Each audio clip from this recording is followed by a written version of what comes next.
तो सांग मैंने जय जगन्नाथ पुणी थे स्वागत कर मिनी ब्लॉग को आपण मैंने प्रथम आम महाप्रभु श्री जगन्नाथ दर्शन करूँ तापर आम कथा हवा डाकी सते रथ जातरा को ए दुखी को पुरी को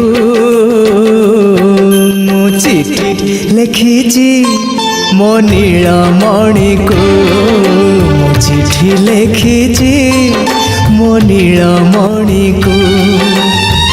हाथ ठारी मते सांग मैंने यही मंदिर टी आम उदला ठारू मात्र 8 किलोमीटर दूर में नुदुरिया गाँव में अवस्थित ताहले आउ डेरी कहीं आपण मैंने भी खूब शीघ्र बुलिया आसतु देखो सांग मैंने ये हूँ आम महाप्रभु श्री जगन्नाथ स्नान मंडप मंदिर बुली सारा पर आम चलू शमी वृक्ष को देखो सांग मैंने यही पहाड़ ना हूँ शमी वृक्ष पहाड़ मु शुणी कुआड़े ये पंचु पांडव मैंने महाभारत समय आसिक बास करते अस्त्र शस्त्र सब पहाड़ भितर लुचाऊे शमी वृक्ष बुली सारिक तो आम पलैले घर को आज सांग मैंने नेक्स्ट वीडियो देखा रही जय जगन्नाथ।